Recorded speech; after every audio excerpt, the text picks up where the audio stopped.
It's the 15th of December, 2017. This is the RheumNow Week in Review.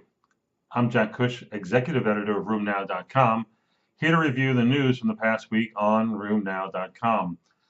Welcome to all of you who are listening in on podcasts, exercising, driving in the car, um, falling asleep even. You can view these podcasts on the website or on YouTube.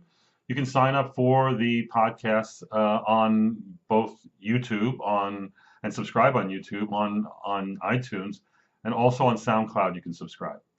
At the top of the news, interesting news about tocilizumab and giant cell arteritis. You know, sort of the big news from the last few meetings. One of the major advances in therapy. Finally, a drug that's not a steroid that can be given to elderly people that will significantly alter the outcomes of large vessel vasculitis, in this case, giant cell arteritis. Certainly a big splash, and it's been approved for use in the United States.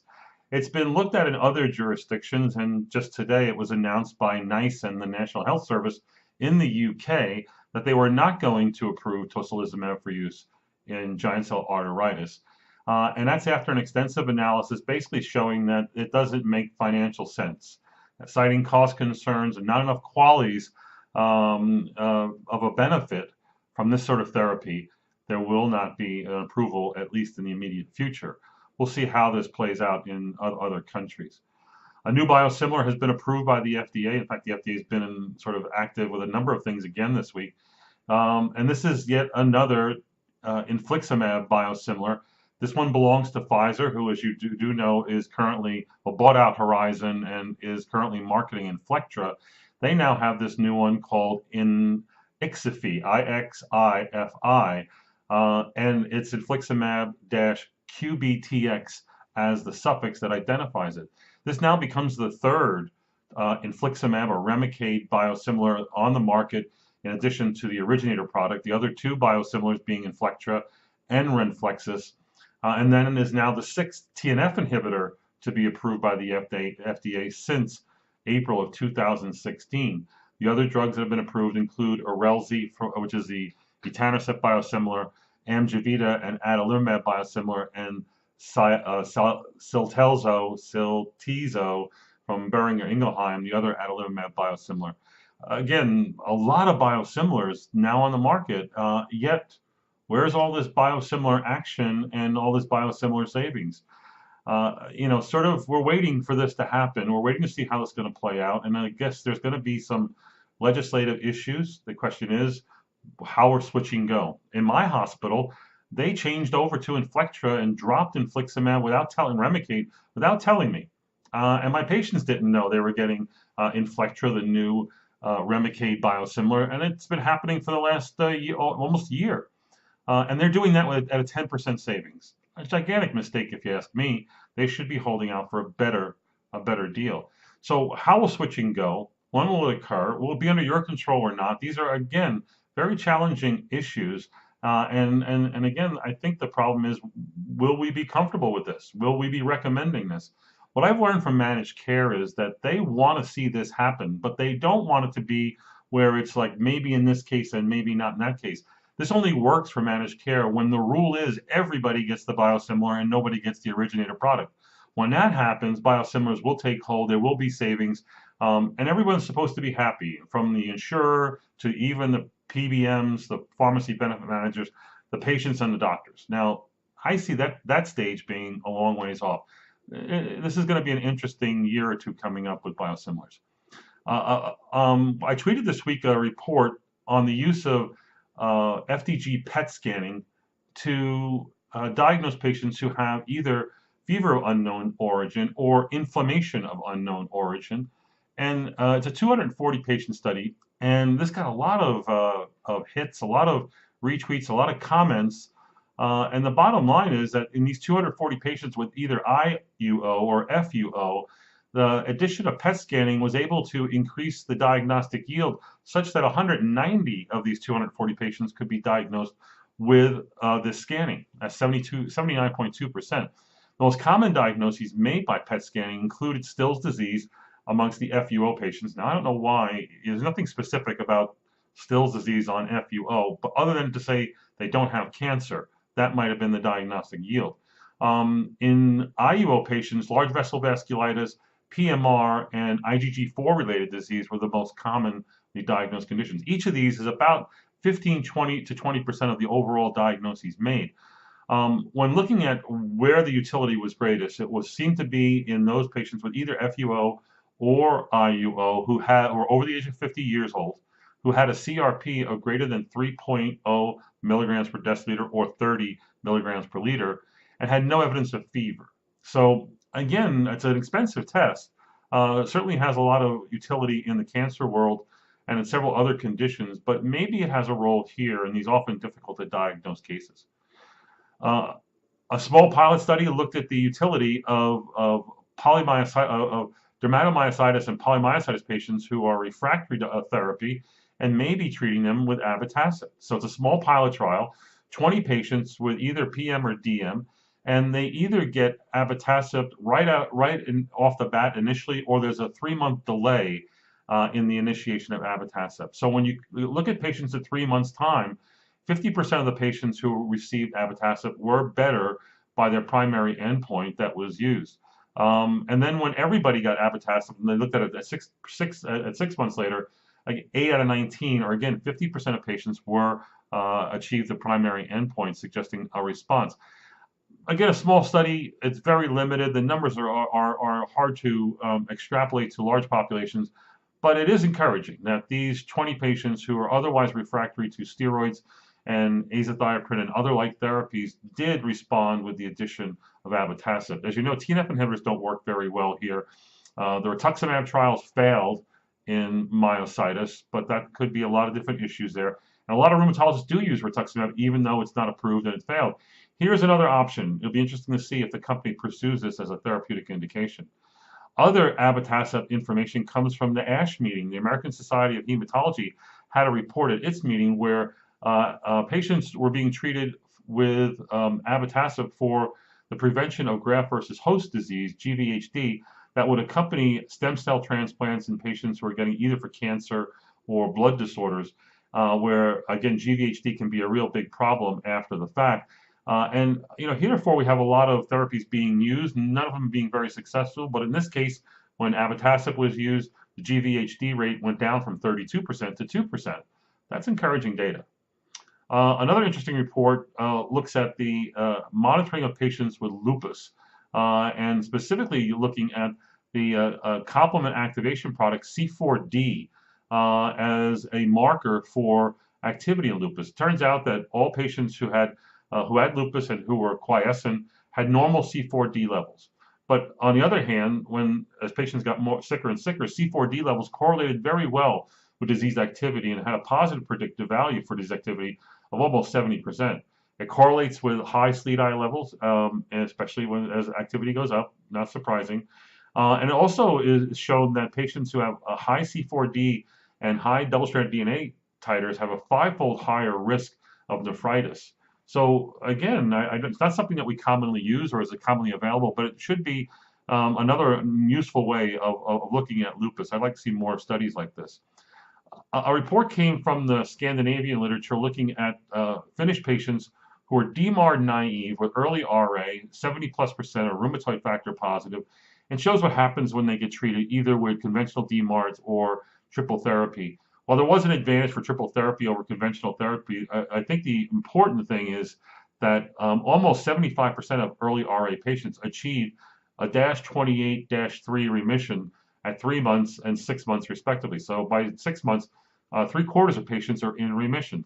The -28-3 is the total joint count, tender joint count, swollen joint count, and the CRP, and drops the patient global. Now, while the -28-3 is not felt to be as useful or as sensitive as the -28-4, which is this -28 CRP that includes the CRP and the patient global, it is still a cheap and easy way of looking at things, and finding these kind of remission rates is really impressive, and basically says that if you could get patients with early disease and you treat them aggressively, very high rates of a response will be seen. This is not necessarily surprising, but most of us think we achieve disease remission in a vast majority of our patients. And in the past, the numbers weren't very good. Data taken from real-world registries show that initiation of DMARDs or combinations or biologics really only have about a 30, 40, maybe 50% LDAS rate, and that remission rates are even lower. But yet we seem to think we do better. And here's the data that says you can do better, but the limiting factor here is getting patients with early disease. The bottom line is you should promote who it is that you want to see and when you want to see them, and that you'll see more patients. That instead of just waiting for patients to come to you, these early RA patients are out there, and if they're not gonna survive your 3-week or 3-month wait list. They need to have a fast, easy conduit. A very interesting report was published this week regarding Felty syndrome and its similarities with large granular lymphocyte leukemia, LGL leukemia. Recent reports have shown that LGL leukemias have an association between some STAT3 and STAT5 mutations that may be integral into the pathogenesis of this disease. Given some of the similarities between Sjogren's and LGL leukemia, these investigators sought to do the same analyses. They looked at 14, only 14, but tell me when was the last time you saw a Felty's patient, 14 patients with Felty's, and did the same analyses. And what they found was that 43% of Felty's patients had this STAT3 mutation. It's found in the SH2 domain of STAT3, which is felt to be a sort of a hotspot for mutations. And it is the same spot and the same mutation that is seen in patients with LGL leukemia, where, again, the rate there is 30 to 40%. So the numbers are about the same. The mutation seems to be the same. Again, these patients not only had the same mutation, but they also had the same expansion of CD8 positive T cells and the same cytokine profiles as did the LGL leukemia patients. This may be a very important advance in our understanding of Sjogren's syndrome, which is, I think, a very hard condition to actually understand the pathogenesis of. Other reports looked at febuxostat in early RA. The interesting thing about this particular study was that it's an early it's an early gout study. And who gets early gout? Early gout in this study was defined as patients who had either 1 or 2 prior attacks and no more. And they were randomized to receive placebo or febuxostat at 40 milligrams. And if they did not achieve an SUA, a uric acid of less than 6 within 14 days, they were then escalated to 80 milligrams, and many of them actually did that. The interesting thing about this particular study, early gout, where have you seen that? 2, they looked at X-ray and imaging outcomes, kind of unusual. While they showed that there was clinical benefit, patients obviously on febuxostat had a significant lowering of their serum uric acid levels, and they looked at flare rates, and patients on febuxostat had lower flare rates between 6 months and 2 years. In the first 6 months, everybody had flare rates. It was a mess. But they looked at imaging outcomes, and surprisingly, looking at plain X-rays, there was no reduction in erosions, even though the disease was better controlled with febuxostat. However, when they looked at the RAMRIS scoring system of MRIs, they saw a reduction in synovitis in patients who are on febuxostat. Again, a very interesting phenomenon.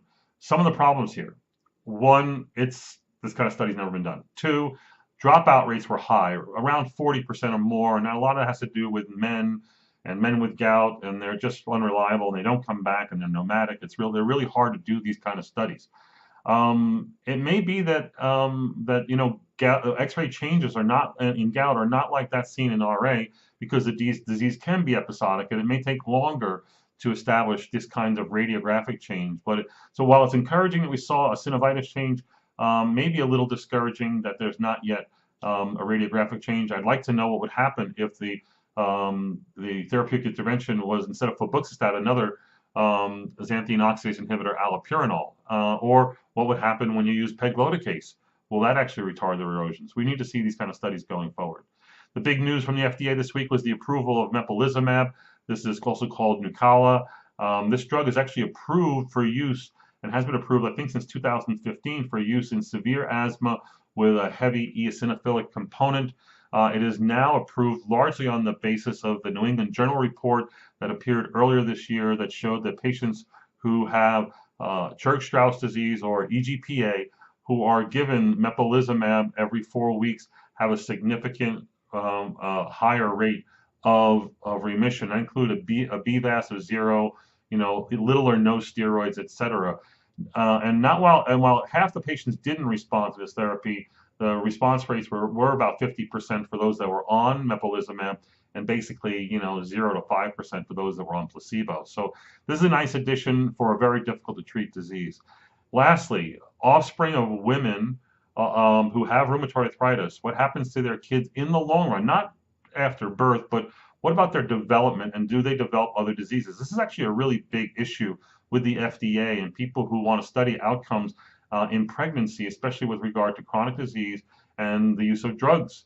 So I've always advocated, and my review of the literature says it's not the drugs that cause the problems, it's disease activity in the mother that causes the problems, which is why you need to treat RA or lupus aggressively during pregnancy so that they can have a really good, the best possible outcome for the mother and the child.